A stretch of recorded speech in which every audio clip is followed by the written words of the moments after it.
Hacía tiempo que estaba convencido de ello, pero ahora creía experimentar la inminente y terrible presencia del horror extraterrestre y vislumbrar un prodigioso avance en los tenebrosos dominios de tan antigua pesadilla.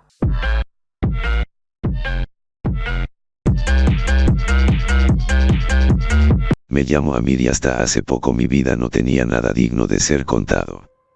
Me despertaba antes del amanecer, tomaba el autobús con otros cuerpos cansados, trabajaba turnos largos en una obra al oeste de Jerusalén y regresaba a casa con el mismo polvo pegado a la piel que al resto.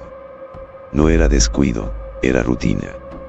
Nadie pensaba en mascarillas, en distancia, en protocolos. Eso era para otros países, para otras crisis. Aquí siempre había algo peor de que preocuparse. El autobús iba lleno esa mañana. Recuerdo el olor del sudor viejo, el traqueteo constante y a un hombre de pie, demasiado cerca. Tosió sin cubrirse. No fue dramático, ni violento. Fue una simple tos seca, nada de que preocuparse realmente. Sentí el golpe tibio en la cara y pensé en nada realmente. Bajé unas paradas después suspirando por un día más de rutina. Ese fue todo el evento. Si alguien me hubiera preguntado entonces cuándo empezó esto, habría dicho que no empezó nunca. Los primeros síntomas llegaron como llegan siempre las cosas insignificantes.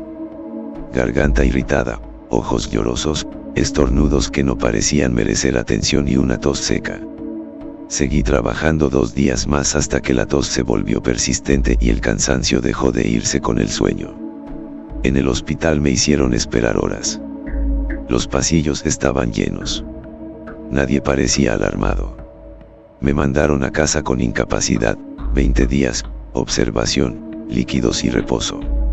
Los primeros días en casa fueron normales. Mi esposa me preparaba sopa, mi hija entraba a saludarme desde la puerta, como si el cuarto fuera una frontera simbólica. Luego vino el dolor. No un dolor localizado, sino estructural, como si algo dentro de mí estuviera reacomodándose sin consultarme. Las manos empezaron a entumecerse. La piel de los dedos se oscureció, primero en las puntas, luego avanzando lento. Perdí sensibilidad. Después vino el hambre, un apetito constante que no se calmaba con nada. Comer dejaba de ser suficiente incluso mientras lo hacía. Las noches se volvieron imposibles. Había sonidos internos que no reconocía, crujidos secos que no provenían de las articulaciones conocidas. Intenté hablar cuando el dolor aumentó, pero las palabras dejaron de salir completas. La lengua no obedecía. Los sonidos se desarmaban antes de tener forma. Mi esposa pensó que era fiebre. Yo también quise creerlo. El último día que recuerdo con claridad fue el día en que ya no pude levantarme. El dolor llegó a un punto tan alto que dejó de ser dolor y se convirtió en presión. Después, nada. No sé cuánto tiempo pasó. No sé si perdí el conocimiento o algo distinto ocurrió. Entonces desperté de pie. No lo entendí al principio porque no sentía el cuerpo. Veía la ventana frente a mí, la luz del exterior filtrándose entre las cortinas. Quise girar la cabeza y no ocurrió nada. Quise mover un brazo. Nada. La sensación era extraña, no de parálisis, sino de desconexión. Como si la orden se emitiera pero el destino ya no existiera. Escuché pasos detrás. Mi esposa entró primero. Dijo mi nombre. Mi hija venía detrás de ella. Sentí algo distinto entonces. Desde el pecho hacia abajo ocurrió un movimiento que no inicié. Algo se abrió. No tengo otra forma de describirlo sin mentir. Hubo un sonido húmedo, repetitivo, ajeno al lenguaje. Vi el reflejo en el vidrio antes de sentir cualquier otra cosa. Una apertura imposible donde antes estaba mi torso. Quise gritar. No hubo grito. No tuve control sobre lo que siguió. La habitación se llenó de ruido, de movimientos rápidos, de súplicas que reconocía demasiado bien. Yo estaba ahí, viendo, registrando cada detalle sin poder intervenir. El tiempo se deformó. No sé cuánto duró. Cuando terminó, El silencio fue peor, sus gritos y súplicas ensordecedoras aún me persiguen. Mi cuerpo salió del departamento después de eso. Pero no fue por voluntad, me desplazaron. En la calle había otros. No personas como antes, sino estructuras similares, formas que compartían un patrón. Nos movíamos juntos sin mirarnos. Sin previo aviso, un rabino se interpuso más adelante, rodeado de gente que rezaba. Hablaba en voz alta, con seguridad y símbolos sagrados. Pronunció palabras antiguas, gestos conocidos. Hubo un sonido colectivo, un chasquido rítmico que no esperaba de mí y mis acompañantes. El grupo avanzó sin claudicar. No recuerdo el ataque como recuerdo lo demás. Solo fragmentos. El movimiento. La dispersión. Luego encierro. Ahora estoy en algún lugar cerrado. No sé dónde. El cuerpo se mueve a veces sin aviso. Otras permanece inmóvil durante horas. La mente sigue activa, pero cada vez con más dificultad. Pensar requiere esfuerzo. Los recuerdos se deshilachan. Mi nombre todavía existe, pero ya no pesa igual. Escucho cosas afuera. Gente. Sirenas. Voces que hablan de contagio, de reacciones, de causas. Nadie sabe qué mirar. Nadie entiende el orden de los cambios. Yo tampoco lo entendí, pero estuve ahí desde el principio. No sé cuánto tiempo más voy a poder recordar quién fui. Solo sé que algo aprendió a usarme antes de que yo pudiera detenerlo. Y sigue aprendiendo. Desperté antes de que los efectos de la sedación se fueran de todo. Lo supe porque el cuerpo todavía no me obedecía, pero la mente ya estaba funcionando a plena capacidad. Eso nunca pasa por accidente, menos con profesionales de la salud. Deducí que alguien calculó mal la dosis, o la calculó demasiado bien y dio por sentado que todos tenemos la misma reacción a dicha droga. No abrí los ojos de inmediato como hubiese querido. Dejé que mi respiración se mantuviera irregular, fingiendo confusión. La gente que vigila siempre se relaja cuando cree que sigues atrapado dentro del cuerpo. Aproveché esos segundos para inventariar: sonido de monitor cardíaco estable, flujo de oxígeno bajo, vía intravenosa reciente, muñeca derecha con restricción ligera.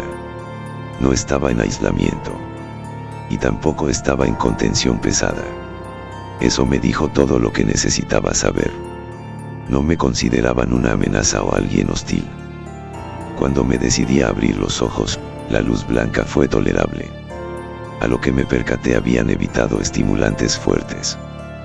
Comencé a estudiar mi entorno, nada fuera de lo común, era clínico estándar, habitación individual, vidrio polarizado. Pero no había personal inmediato. La TV estaba congelada con una pantalla de colores y un letrero que decía dificultades técnicas. Los murmullos regresaron de nuevo sin previo aviso.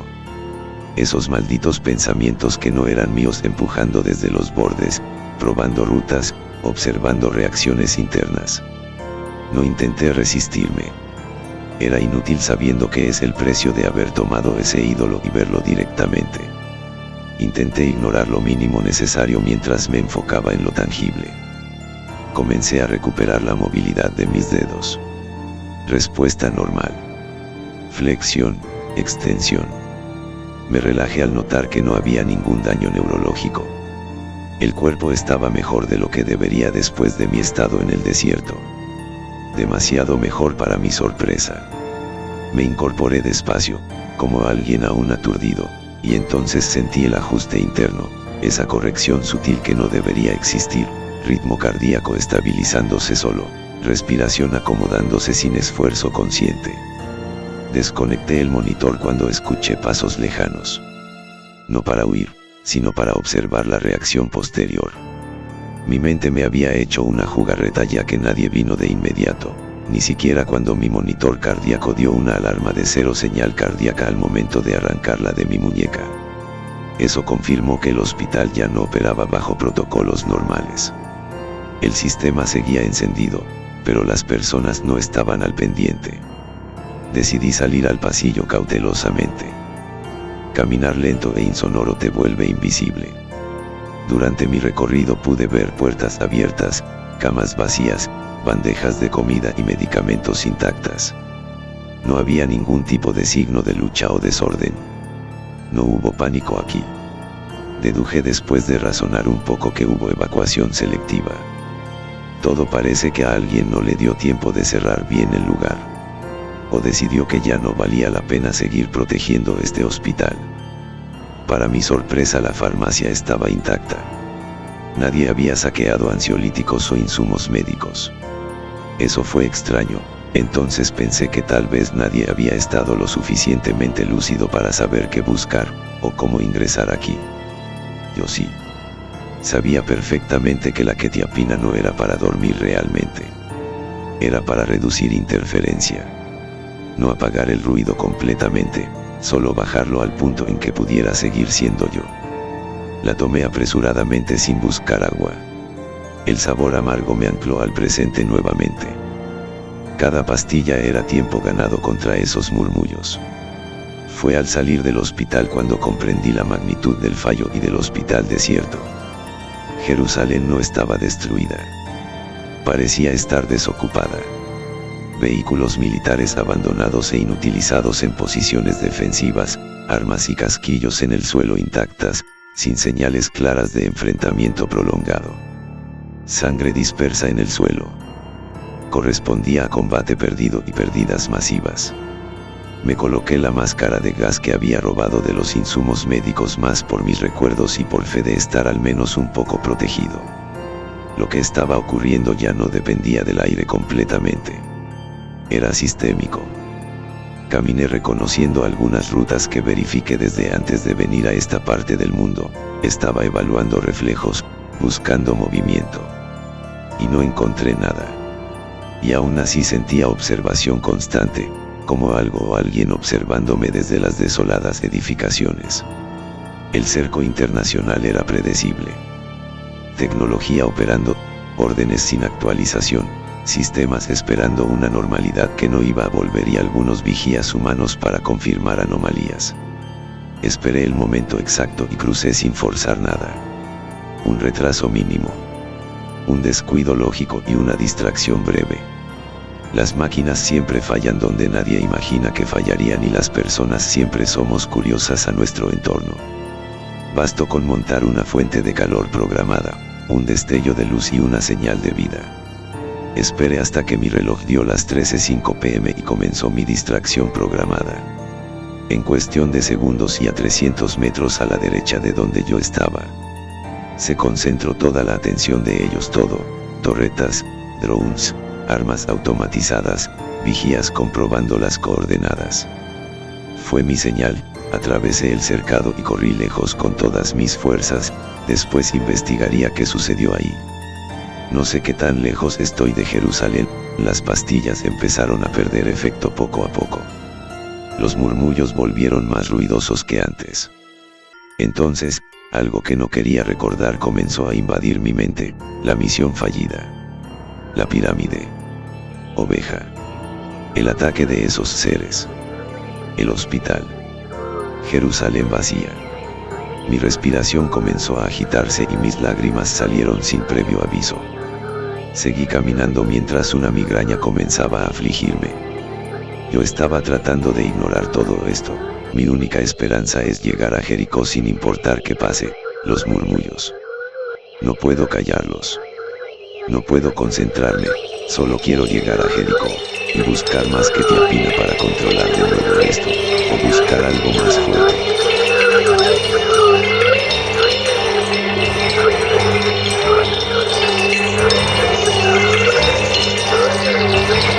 Yo era conocido como Coronel Marsal.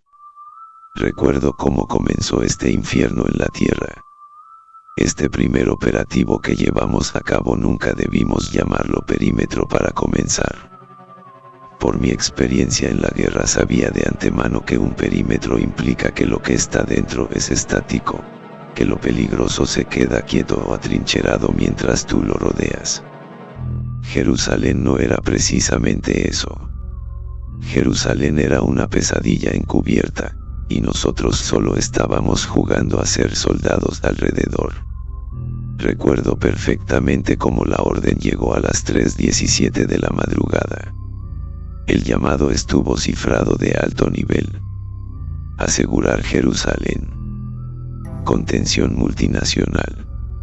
ONU-OTAN. Prioridad absoluta. Cuando te llaman nunca preguntas por qué. Hago énfasis que cuando te llaman a esa hora, el por qué ya ocurrió y se requiere presencia inmediata. 2 horas después del llamado ya tenía bajo mi mando fuerzas que nunca debieron coexistir sin semanas de integración previa, estadounidenses, franceses, alemanes, canadienses, polacos, israelíes, observadores civiles de la OMS y enlaces políticos que para sorpresa de nadie no sabían distinguir un mapa táctico de un plano turístico. Todo funcionando a base de protocolos heredados de guerras que todavía creían en frentes claros y enemigos visibles. El despliegue fue demasiado limpio y no esperábamos ningún tipo de respuesta de Jerusalén. No parecía ataque terrorista en ascenso como lo catalogaron en el reporte. Por protocolo inspirado en mis tácticas anteriores comenzamos a desplegar drones en anillos concéntricos. Sensores acústicos y térmicos. Control aéreo limitado para no alarmar a la población. Jerusalén quedó encapsulada en unos cuantos minutos con una precisión que habría sido ejemplar en cualquier otro contexto. Desde el aire, la ciudad parecía demasiado normal. Tráfico detenido, luces encendidas, edificios intactos. Sin embargo, con mi experiencia de veterano de la Tercera Guerra Mundial sospechaba que algo no cuadraba. Al hacer un control cartográfico ordené el inicio de las evacuaciones con hospitales y zonas verdes. El primero en salir fue el complejo médico donde, según informes preliminares, se había tratado a varios pacientes con síntomas alérgicos distintos. Migrañas severas, flujo nasal, tos seca, pérdida de audición, ojos llorosos, estornudos. Nada infeccioso o contagioso, afirmaban los médicos. Los pacientes caminaron por su propio pie hacia los convoys. Algunos tosían o caminaban de manera un poco torpe. Otros sonreían sin motivo por unos escasos segundos. Otros murmuraban frases sin sentido. Pensé que era estrés postraumático, ya había pasado por eso antes. El primer convoy llegó a un emplazamiento de emergencia. El segundo no se hizo esperar. El tercero llegó. Pero con la ambulancia asignada vacía comenzaron a inspeccionarla y me reportaron algunos hallazgos que no se reportaron durante su traslado. Puertas abiertas. Camilla sujeta. Sangre seca en las correas, como si alguien hubiera sido expulsado desde dentro. No hubo signos de lucha. Comenzamos a revisar grabaciones. En un punto, la cámara del interior de la ambulancia se distorsionó durante 3 segundos. Cuando la señal volvió, faltaba el paciente y los paramédicos. El resto del trayecto fue normal y los conductores no se habían percatado de ello.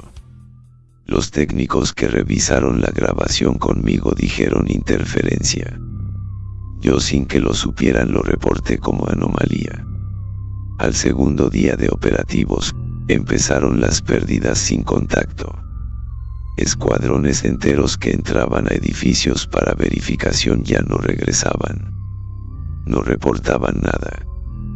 Tampoco hacían ruido alguno por medio de sus radios. Simplemente dejaban de transmitir. Cuando enviábamos un segundo equipo, encontraban armas en el suelo, cargadores vacíos, cascos maltrechos, como si algo los hubiera cazado desde las penumbras del edificio. En uno de los apartamentos encontramos a un soldado sentado en una silla, erguido, con los ojos abiertos como si hubieran visto algo incomprensible. No encontramos pulso y tampoco alguna herida. La autopsia posterior reveló algo imposible. Su sistema nervioso estaba intacto, pero su cerebro estaba hecho papilla. Fue entonces cuando el dron capturó movimiento. Era una persona, se encontraba de pie en medio de una avenida evacuada hace unos minutos, mirando de manera insistente un semáforo en rojo. Cuando el dron descendió para una inspección más cercana, su cabeza se sacudió de manera antinatural. Sin poderlo ver de frente corrió hacia un callejón e inexplicablemente desapareció. Al tercer día, uno de los puestos avanzados fue visitado. Esa fue la palabra que usaron los supervivientes y algunos de mis soldados. La criatura, si es que aún podía llamarse así, se acercó lentamente, mientras su cabeza vibraba y se sacudía. Esta criatura ignoraba advertencias verbales, ignorando también disparos de advertencia. Cuando el francotirador disparó al centro de su pecho, el cuerpo cayó, y después siguió moviéndose desde el suelo. Brazos arrastrándose, mandíbula abriéndose y cerrándose sin sonido. Ojos que no enfocaban, pero exploraban el panorama. Di la orden de fuego letal. El tanque Merkava disparó a quemarropa a esa criatura. Fue pulverizado como se esperaba. Literalmente convertido en una masa informe de carne, huesos triturados y fluidos irreconocibles. Confirmación visual de neutralización, exclamó el artillero del Merkava. En ese entonces sentimos un alivio momentáneo. Sin necesidad de discutirlo sellamos el área. Nadie entró. Nadie salió. La OMS se comunicó e insistió en tomar muestras. En un par de horas llegaron los investigadores con trajes pandémicos de nivel máximo. Cámaras internas. Procedimientos de libro. Yo fui forzado a autorizar ingreso porque aún creíamos que esto podía entenderse, clasificarse, nombrarse, y entonces neutralizarse. La masa comenzó a reaccionar al calor corporal del investigador que había entrado. Se contrajo. Se expandió. Formó algo parecido a unas fauces y poco a poco absorbió al investigador. Vimos desde su cámara corporal como el traje se volvió blando. Luego translúcido. El hombre gritó desesperada y desgarradoramente por ayuda una sola vez, un sonido que aún hoy en día lo recuerdo y se me eriza la piel. Cuando la masa se retrajo, había crecido en una especie de criatura enorme de 2 cabezas fusionadas a sus hombros. Esta criatura generaba fauces múltiples y asimétricas, colocadas donde resultaba funcional, y las que no eran funcionales simplemente desaparecían. Yo, con la voz entrecortada tratando de resguardar mi sanidad, ordené fuego inmediato. Solo podría resumir que funcionó, y a la vez no era muy útil.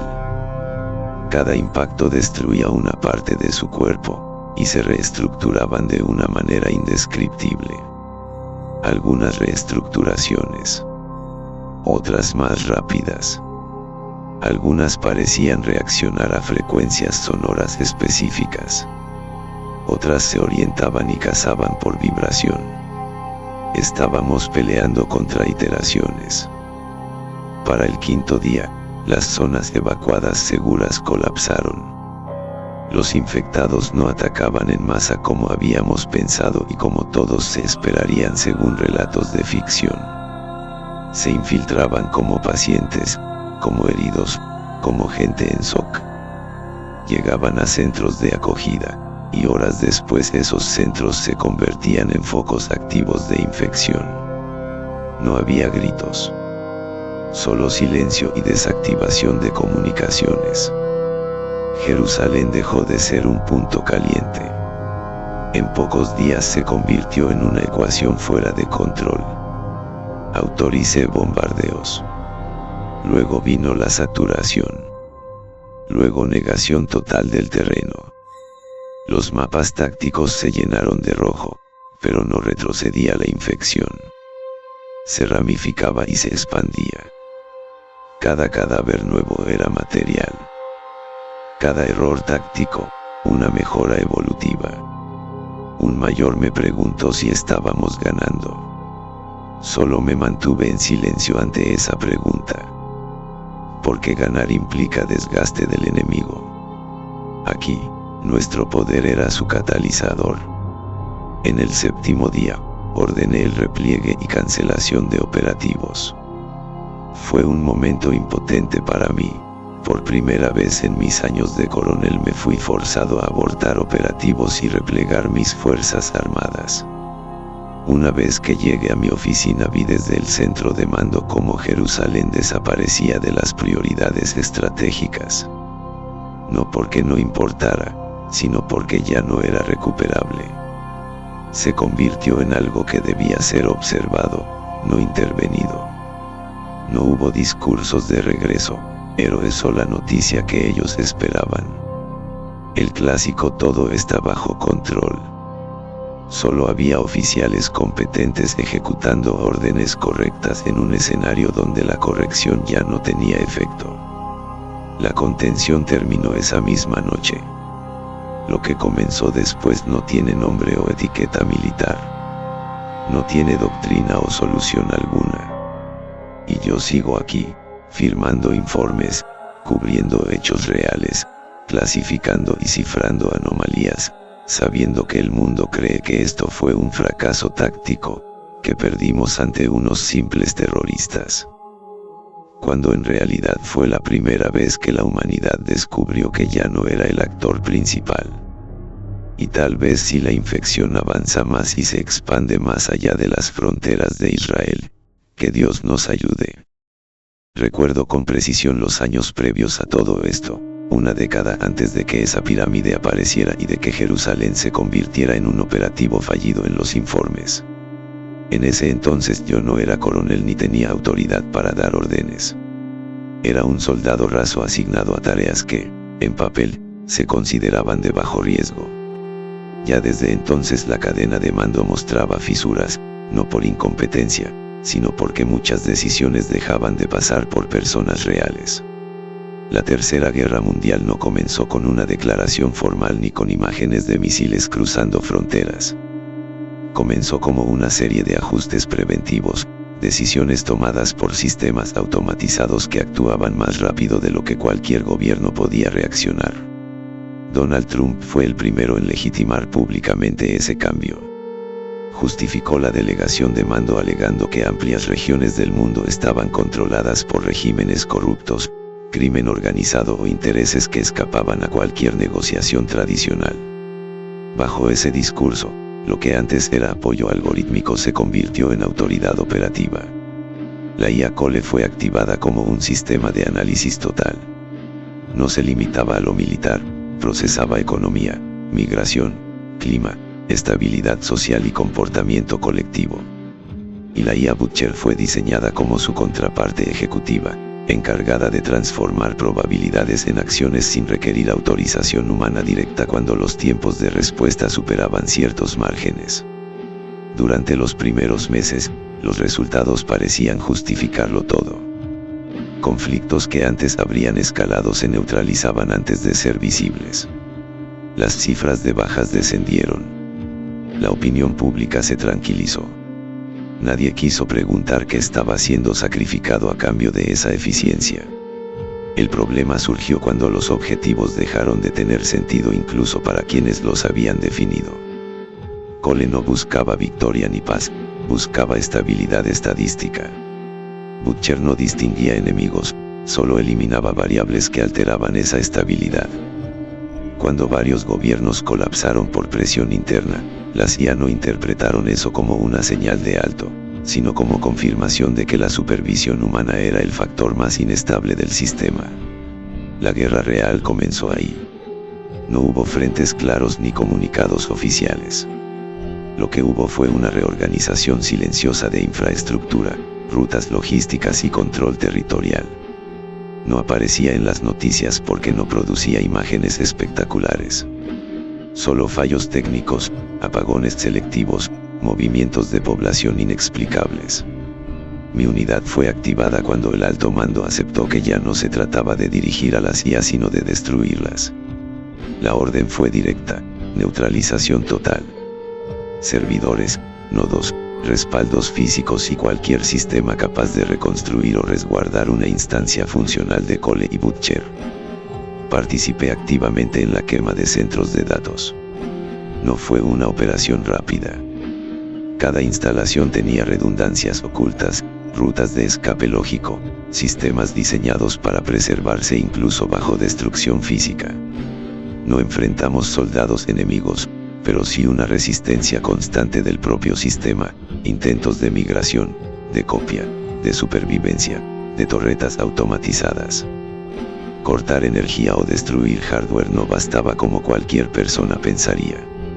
Hubo que asegurarse de que no quedara memoria utilizable ni reparable. En algunos casos, eso implicó hacerlo manualmente. Cuando terminó, no hubo un cierre oficial de la guerra. Simplemente se dejó de operar bajo esos sistemas. El mundo regresó a procesos humanos lentos, a burocracias ineficientes, a tecnología deliberadamente limitada. El futuro fue archivado como un error. Por eso, aunque los años avanzaron, estructuralmente el mundo quedó anclado a algo parecido a la década de 2020. No por nostalgia, sino por miedo institucional. Nadie quería volver a delegar demasiado control.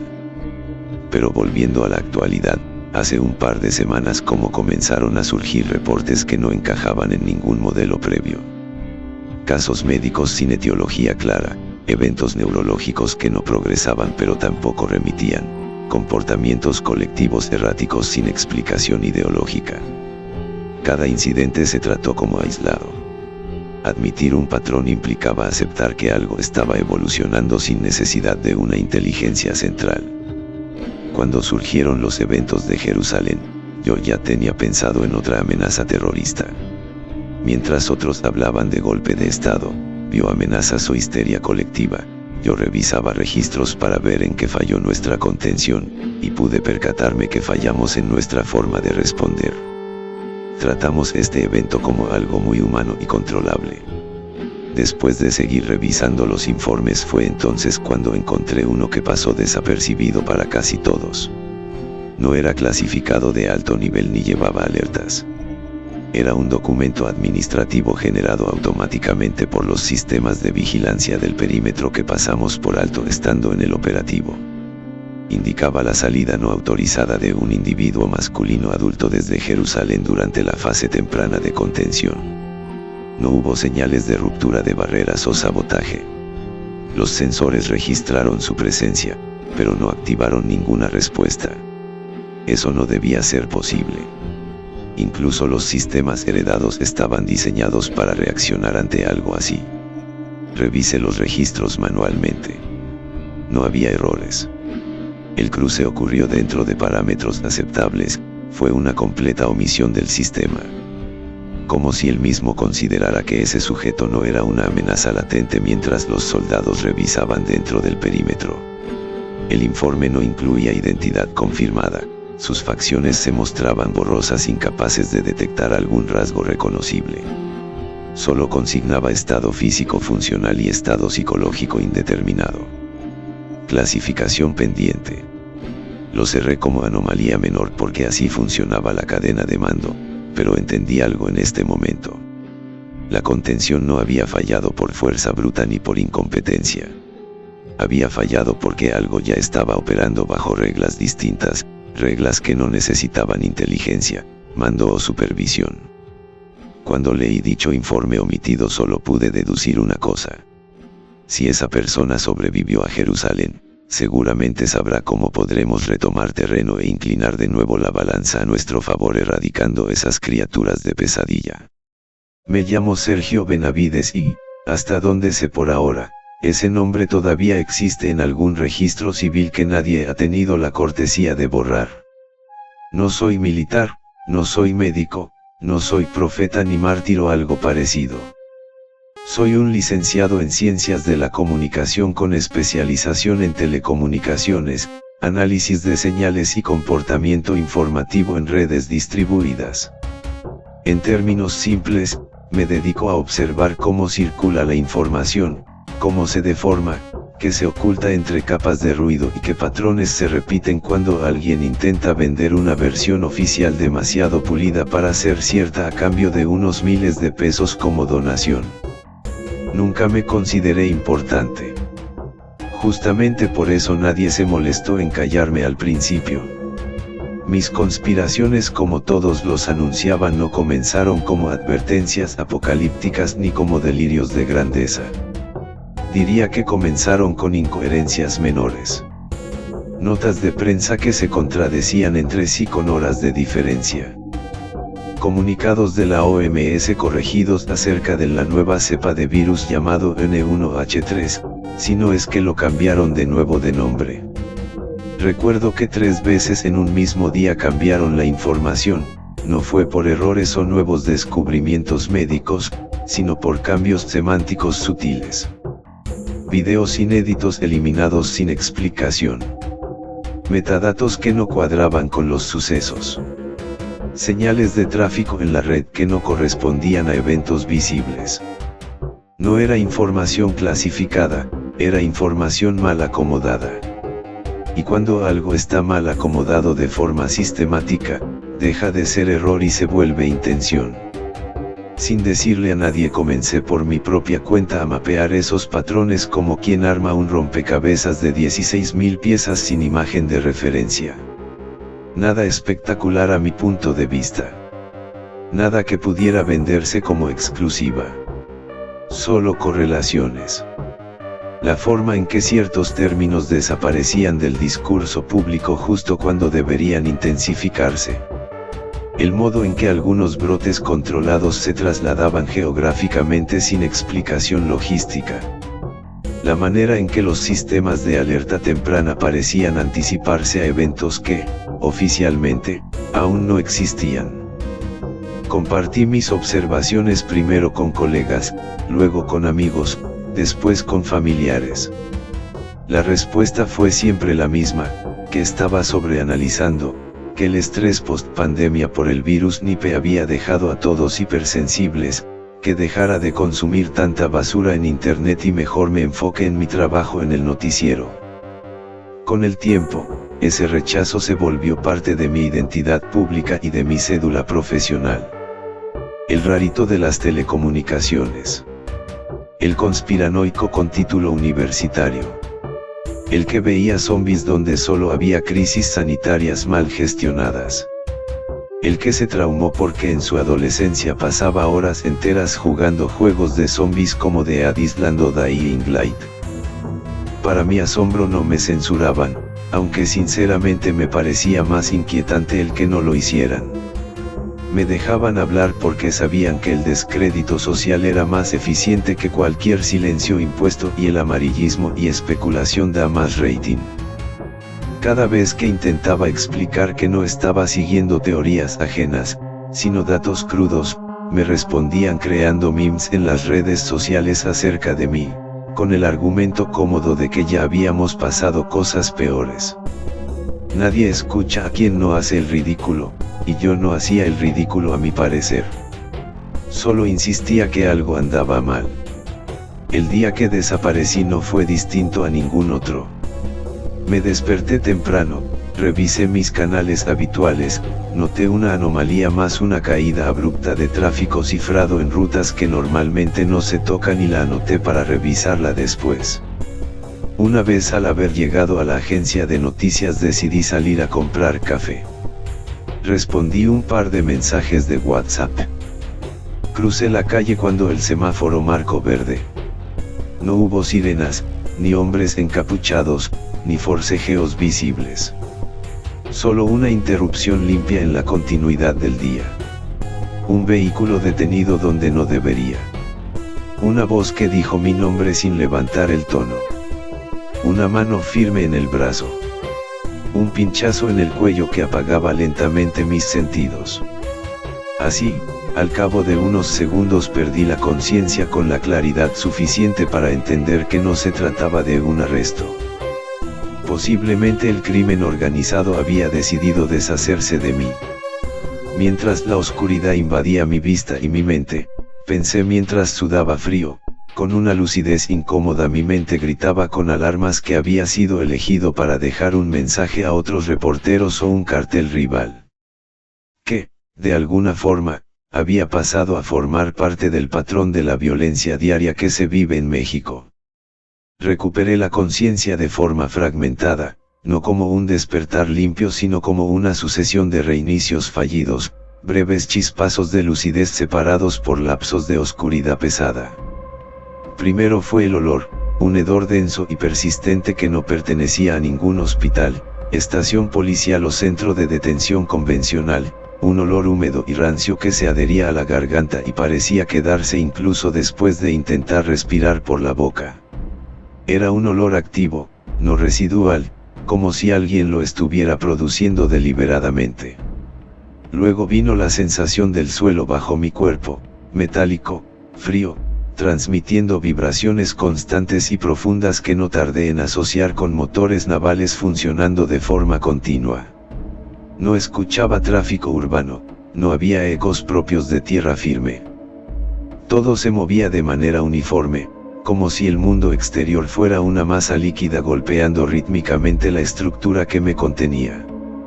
Cuando logré incorporarme lo suficiente para observar el entorno, confirmé que no estaba ante una celda improvisada ni ante un traslado temporal. El espacio era estrecho, construido para durar, con barras reforzadas, remaches industriales visibles y superficies pensadas para resistir golpes, corrosión y abandono prolongado. La iluminación era constante, blanca, sin parpadeos ni interruptores visibles, incrustada directamente en el techo como una decisión irreversible. En el suelo, una rejilla de drenaje oxidada sugería un sistema que había dejado de cumplir su función hacía tiempo o que jamás estuvo diseñado para evacuar nada en realidad. El aire estaba viciado, cargado de humedad, y el olor a excremento humano no era accidental. Estaba concentrado en un rincón específico, acumulado, trabajado, manipulado. Mi compañero de celda ya estaba despierto. No reaccionó cuando me moví. Permanecía agachado junto a aquella masa informe de heces secas y húmedas, mezcladas con restos de papel, fragmentos de tela y pequeñas piezas metálicas arrancadas de la propia estructura de la celda. Movía las manos con una dedicación casi artesanal, como si estuviera siguiendo un procedimiento aprendido, aunque completamente erróneo. Murmuraba mientras trabajaba, no frases completas, sino una sucesión de referencias inconexas, risas breves sin destinatario y afirmaciones dichas con una seguridad que solo poseen quienes jamás se han detenido a comprobar la realidad de lo que creen. Hablaba de explosiones, de pólvora, de conocimientos antiguos perdidos, de cómo lo abyecto siempre había sido un recurso subestimado por las civilizaciones modernas. Bastaron pocos minutos escuchándolo para entender que no estaba frente a un prisionero común ni ante un disidente político. Aquello no era delirio puro, sino una mezcla tóxica de obsesión, fetiche y una necesidad patológica de validación a través de la transgresión. Cuando finalmente se giró hacia mí y sonrió, comprendí que el olor no era una consecuencia, sino un elemento central de su identidad. Aosi Knight. El nombre no apareció de inmediato en mi mente, pero cuando lo hizo con el peso de todo lo que representaba.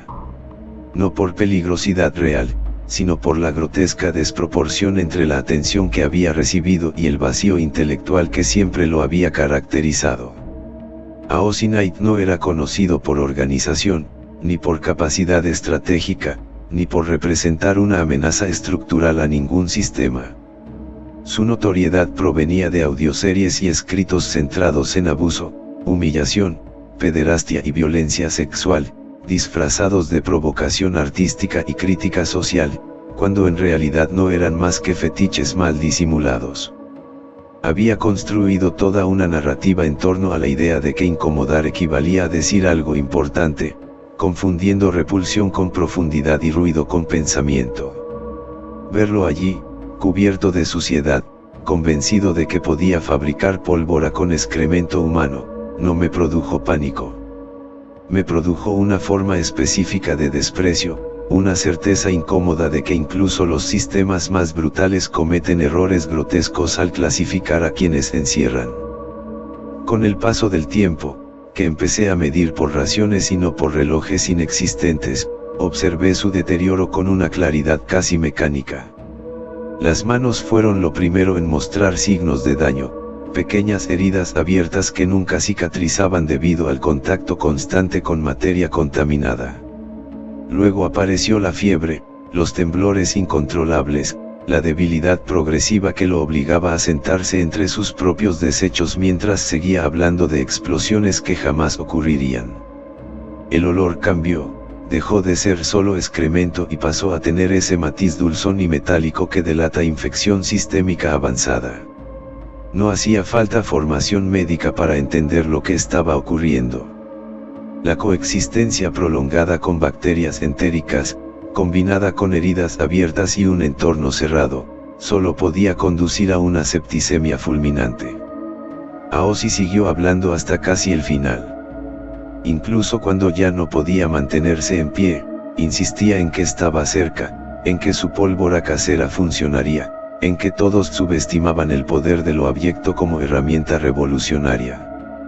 Yo lo escuchaba sin interrumpirlo, no por compasión ni curiosidad, sino porque cada palabra reforzaba una conclusión inevitable: nunca fue peligroso, nunca fue brillante, nunca fue más que un síntoma de una época que confundió transgresión con pensamiento. Murió convulsionando sobre el suelo metálico de la celda, ahogado en su propia infección, sin explosión alguna, sin revelación, sin que nadie acudiera de inmediato. Solo un cuerpo más que fue retirado horas después por custodios silenciosos, con la misma eficiencia impersonal con la que se retira un objeto defectuoso. Fue después de su muerte cuando el silencio adquirió un peso insoportable.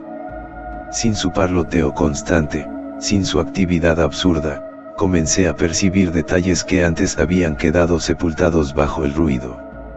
La cadencia irregular de los motores, que no correspondía a una ruta estable. Las vibraciones que cambiaban levemente según la hora, indicando maniobras o ajustes de rumbo. Variaciones sutiles en la presión del aire que sugerían la apertura y cierre de compartimentos en niveles distintos al mío. No sabía dónde estaba, pero ya no me bastaba con aceptarlo.